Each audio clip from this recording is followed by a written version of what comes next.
તો કહેવાની વાત એ છે કે અસ્તિત્વના આનંદ માટે પહેલી વાત આપણે એ કરી કે not over leaning towards materialism, put a satisfaction bar somewhere and more of spirituality. બીજી વાત આપણે એ સમજ્યા કે જે કંઈ તમારું પ્રોફેશન હોય એમાં નૈતિકતા અને પ્રામાણિકતા રાખજો. પ્રમુખ સ્વામી મહારાજને એક આઈએએસ થનાર યુવાને પૂછ્યું કે જીવનના અંતે મૃત્યુ નિશ્ચિત છે, તો પછી જીવન જીવવાનો હેતુ શું છે? Excellent question. And Pramukh Swami Maharaj, without a second's delay, spontaneously out of his experience and wisdom, Pramukh Swami Maharaj બોલ્યા કે જીવન જીવવાના 5 હેતુ છે. પહેલું બોલ્યા પોતાની સાંસારિક જવાબદારીઓ બરોબર નિભાવવી.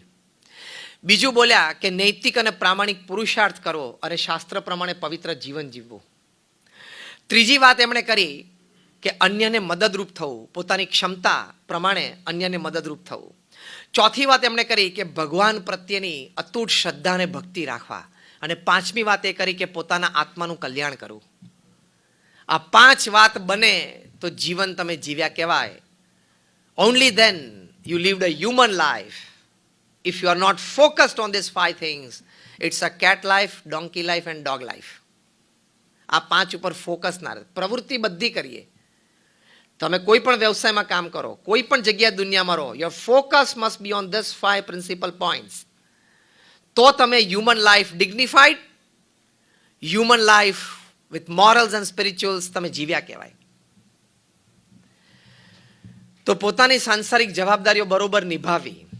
જે પહેલી વાત કરી એમાં તો આપણે આ વાત થોડીક સમજ્યા કે પોતાના વ્યવસાયમાં પુરુષાર્થ નૈતિક અને પ્રામાણિક કરવો. બીજી અગત્યની વાત એમાં આવે છે સાંસારિક જવાબદારીઓ બરોબર નિભાવવામાં કે આપણે પરિવાર માટે પણ યોગ્ય સમય આપવો,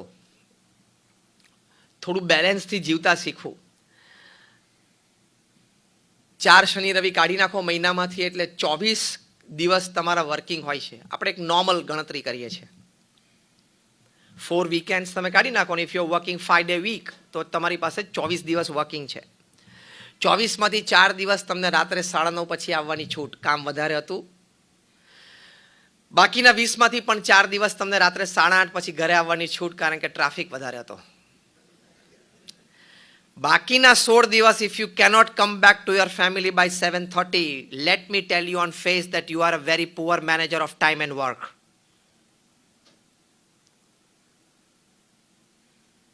સ્તબ્ધ થઈ ગયા છો બધા, હેપ થઈ ગયા નહીં?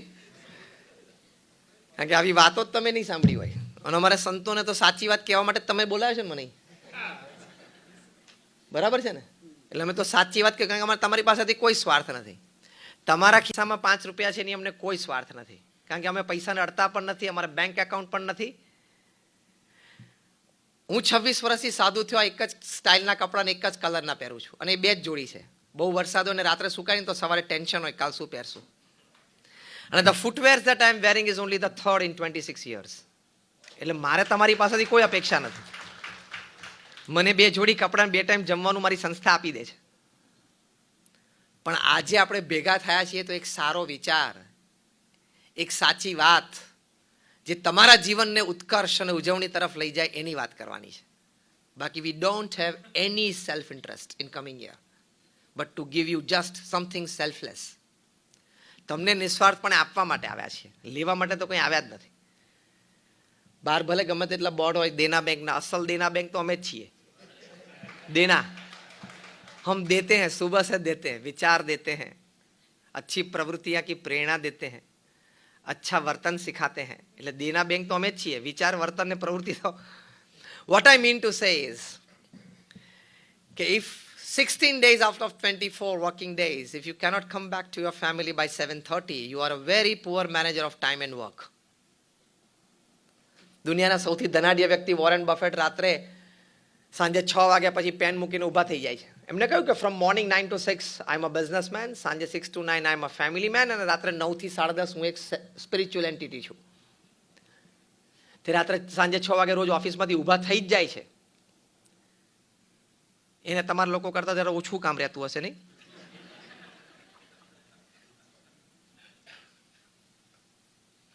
$100 billion ઇન્વેસ્ટમેન્ટ છે, મિલિયન નહીં, બિલિયન. 71 પ્રમાણે 7100 કરોડ રૂપિયા થાય. 7,100 crore rupees is 1 billion. Multiply by 100. 71 lakh crore રૂપીસનું પર્સનલ ઇન્વેસ્ટમેન્ટ છે. એ વ્યક્તિની હું વાત કરું છું. એમણે બહુ જ સરસ એક વાત કરી છે કે વી feel that we are human beings on a spiritual journey. No, we are actually spiritual beings on a very short human journey. તમે એમ ના માનતા કે 70-80 વર્ષ તમારી પાસે બહુ છે. ટાઈમ જ નથી. એક ગણતરી ગણાવું તો તમને ધ્રુજારી છૂટશે. દિવસમાં 8 કલાક તમે સુવો છો. કોઈક એમ કહેતો છે કે હું 6 કલાક 7 કલાક સુવું છું, પણ નાના હતા ત્યારે 10 ને વૃદ્ધ થશો ત્યારે 10 ચાલશે, એટલે એવરેજ 8 ની આવી જશે. 24 માંથી તમે 8 કલાક સુવો છો એટલે 1/3 of the day you sleep. Yes or no? That is directly proportional કે 1/3 of the life you will sleep. એટલે તમે 70 વર્ષ પૃથ્વી ઉપર જીવો તો તમારા 23 વર્ષ સુવામાં જવાના છે, તમને ખબર જ નથી કે તમારું અસ્તિત્વ છે કે નહીં. મેજર ચંક ગયો, 33% ગયું સુવામાં. હવે તમે બ્રશ ખાલી 90 સેકન્ડ કરો એટલે તમારા 100 દિવસ તો બ્રશમાં જાય, તમને ખબર છે, હવાના પોરમાં. હવે તમારા અરીસાની સામેના ટાઈમ હું ગણાવતો નથી. અને અરીસાથી દૂર થયા પછી અરીસાના વિચારો જે ચાલુ રહે ને એનો પાછો ટાઈમ જુદો. એ કયો ખબર છે? Every person when he is standing in front of the mirror, whether the gentleman or the lady, એ અરીસાની સામે ઉભા એટલે દરેકને એમ થાય કે જો ભગવાને 10% જો ગોઠવી આપ્યું હોત ને મને અહીંયા, તો હું એકાદા વુડમાં ચાલી જાત. બોલીવુડ, કોલીવુડ, ટોલીવુડ, ફોલીવુડ, જેટલા વુડ છે પૃથ્વી ઉપર, લાકડા, જેટલા લાકડા પૃથ્વી ઉપર છે ને, વુડ્સ બધા, એને વુડ્સ કહેવાય. જેટલા વુડ્સ પૃથ્વી ઉપર છે ને એમાં એક જ જગ્યાએ ચાલી જાત. એવું દરેકને અરીસા સામે થાય છે. તમે ભલે અત્યારે હા ના પાડો, કાલે અરીસા સામે ઊભા ઊભા વાત કરશો ને એટલે યાદ કરજો. એટલે તમે તમારી જાતને કહેશો કે હા વાત તો સાચી હતી ગઈકાલે. દરેકને એમ થાય કે જો ભગવાને સહેજ આમ ગોઠવી દીધું હોત ને તો આપણે પણ વુડ્સમાં ચાલી જાત. પણ એ ભગવાને નથી ગોઠવ્યું, કારણ કે નીચે થિયેટર ને સ્ટેડિયમ ભરવા છે નથી. બધા જો સ્ક્રીન ઉપર ચડી જાય તો ત્યાં એટલો સમાવેશ નથી, ત્યાં એટલી જગ્યા નથી. આર્થિક રીતે પણ એવું છે. Everybody cannot become Mukesh Ambani, Mittals or Ruias. આપણે એક સારો ગોલ સેટ કરી, રેન્જમાં, સેટિસ્ફેક્ટરી રેન્જમાં એક સારો ગોલ સેટ કરીને ચોક્કસ પુરુષાર્થ કરો, એપ્લાય ઓલ યોર રિસોર્સિસ, પણ ગાંડ પણ નહીં. આ થોડુંક વિચારીએ ને એટલે પછી સંતોષની રેખા બાંધવાની, બે ફિઝિકલ અને ઇમોશનલ. નક્કી કરો સાંજે 5:30 તો 5:30, 6 તો 6 ને 6:30, પછી પેન થ્રો કરીને ઊભા થઈ જવાની. કંઈ આટલું બધું કામ કરવાની જરૂર નથી પૃથ્વી ઉપર. તમે અહીંયા બધા બેઠા છો ને, આપણને બધાને 3 ટાઈમ જમવા મળે છે પ્રેમથી. then you are luckier than and fortunate than 40% people upon this earth. હું તમને તમારા બ્રેકેટ્સ ગણાવું. તમારા બધા પાસે મુંબઈમાં રહેવા માટે એક ફ્લેટ છે. યસ ઓર નો? એટલે તમે પૃથ્વી ઉપર 80% લોકોથી નસીબદાર છો, જેની પાસે કાં તો ઘર નથી, કાં તો સામાન્ય ઝૂંપડું છે, અને કાં તો ભાડાના ઘરમાં રહે છે. એની કારણે 80% લોકો તમે ભાગ્યશાળી છો. તમારી પાસે હેલ્થ કેરની વ્યવસ્થા છે, એટલે you are luckier than 90% people upon this earth who does not have a personal capacity for a good health care of him or his family. તમારી પાસે ઇન્સ્યોરન્સ છે એટલે તમે બહુ ભાગ્યશાળી છો.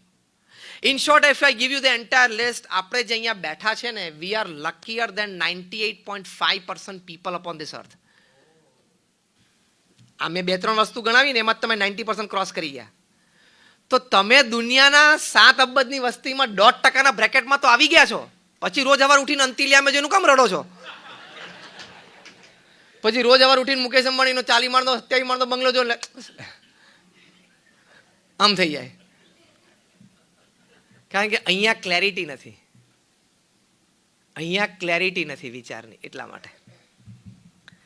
એટલે you R already in the 1.5% bracket of the world, ટોપ 5, ટોપ 1.5.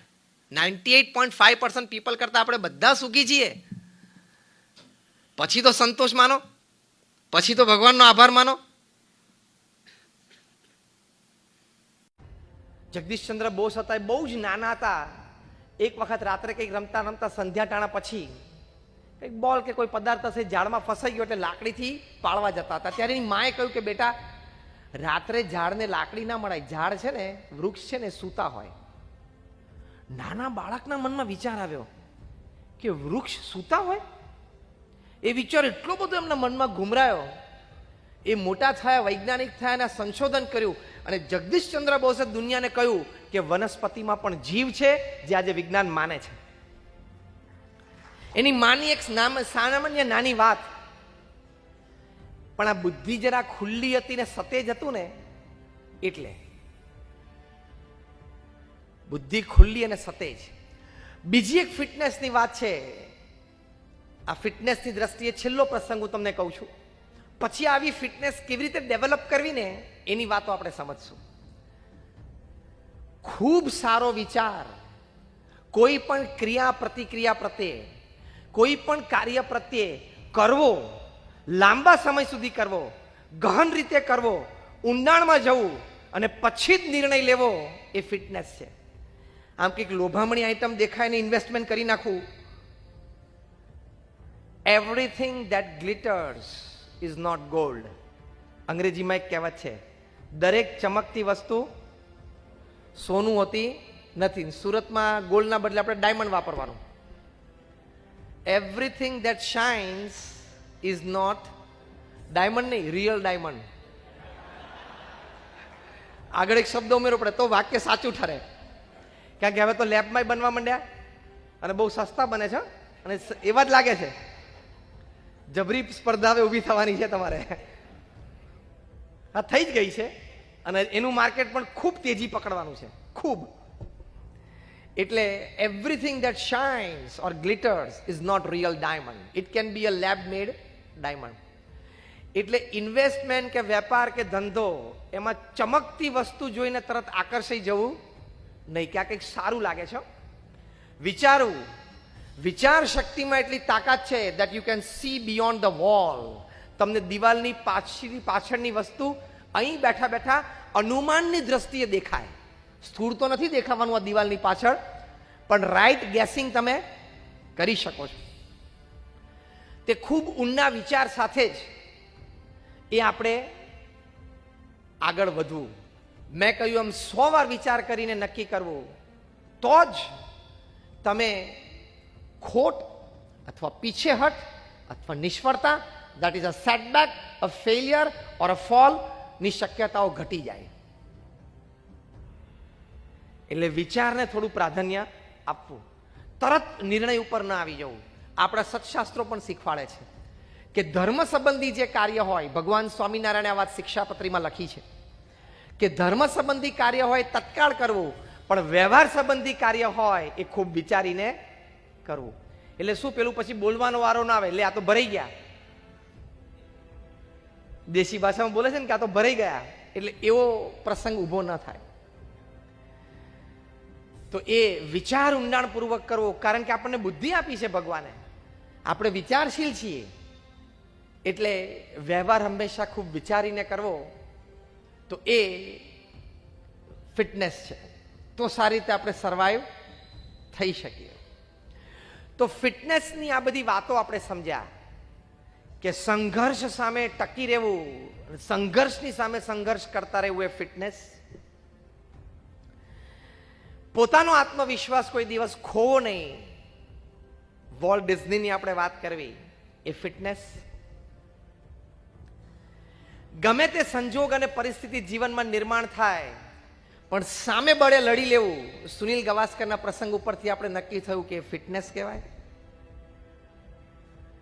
નવા આયામો શીખી લેવા. મોઇન્દર અમરનાથે હુક શોટ ચાલુ કરી દીધા, તો વેસ્ટ ઇન્ડિઝ પેસ બોલરોને ફેસ કરી શક્યા, એ ફિટનેસ. એ પ્રસંગ આપણે જોયો.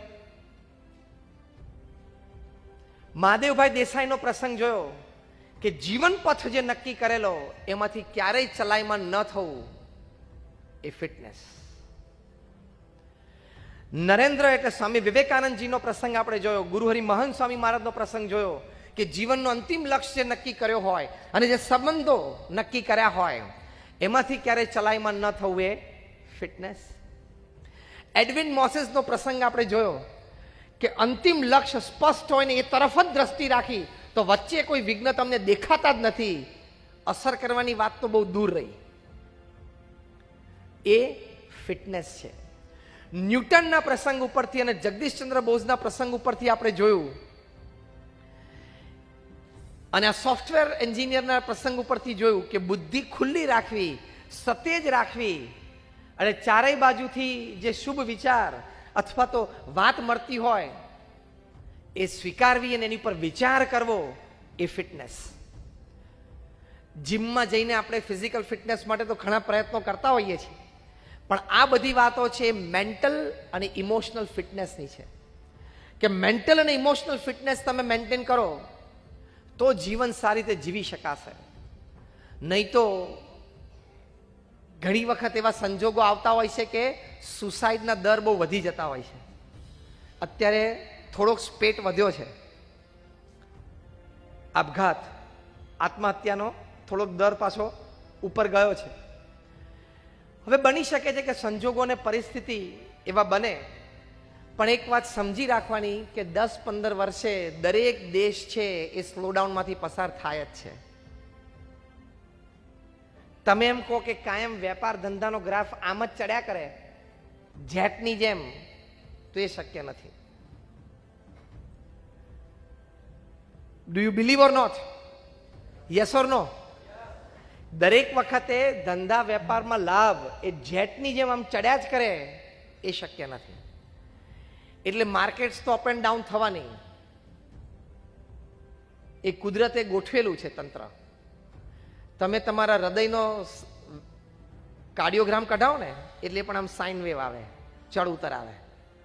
અહીંયા ધબકારામાં ચડ ઉતર આવે છે, તો વ્યવહારમાં તો ચડ ઉતર આવે કે ના આવે?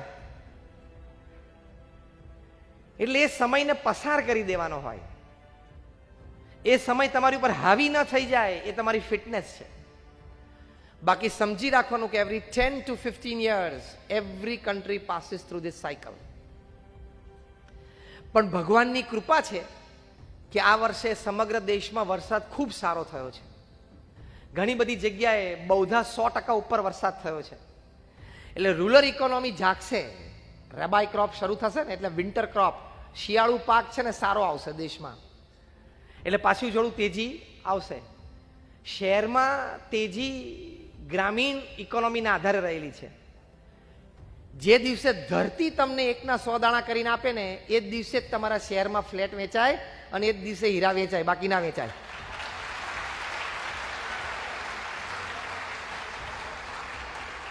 જે હકીકત છે ને. એટલે કોઈ પણ ઇકોનોમીનો આધાર તો એગ્રીકલ્ચર જ છે. જિગ્નેશભાઈ, એમ રાઈટ? ફરી વખત, ધરતી જે દિવસે તમને 1/100 દાણા કરીને આપે, કારણ કે તમે તો એક જ દાણો અંદર નાખો છો અને 1/100 કરીને આપે છે, 1/100 ધરતી કરીને આપે ને પછી એ ઇકોનોમી આગળ વધે. પછી કોઈક શહેરમાં એમાંથી ફ્લેટ લે અને પછી ફ્લેટ કે કપડાં કે ગાડી એ બધું પતી જાય ને પછી છેલ્લે ડાયમંડનો વારો આવે. હા, એમ આઈ રાઈટ ઓર રોંગ? હા કે ના? કારણ કે લક્ઝરી આઈટમ છે ને, એ નેસેસિટી આઈટમ નથી, એ જીવન જરૂરિયાતની આઈટમ નથી, એ મોજ શોખની આઈટમ છે. અને લક્ઝરી આઈટમનો વારો હંમેશા છેલ્લે આવે. એટલે ઇકોનોમી સુધરતી સુધરતી હીરા સુધી તો કપડાં, રોટી કપડાં, મકાન, ગાડી અને પછી 5મા નંબરે આવશે. એ ધીરજ રાખવાની છે, પણ થશે. અને પાણી ડેમ બધા છલકાયેલા છે એટલે રેબાઈ ક્રોપ પછી સમર ક્રોપ પણ સારો આવશે. એટલે ધીમે ધીમે થશે. એટલે ભગવાનની મહેરબાની તો થઈ જ છે, પણ એ થોડા મહિના સુધી આપણે બધાએ સમજી લેવાનું અને ટકી રહેવાનું. ઘણી વખત પેસ બોલિંગ જોરદાર પડતી હોય ને ટેસ્ટ મેચમાં કે વન ડે ઇન્ટરનેશનલ કે T20માં, એ વખતે રન ન થાય ચાલે, પણ વિકેટ ગુમાવવાની નહીં. સમજી ગયા આટલામાં?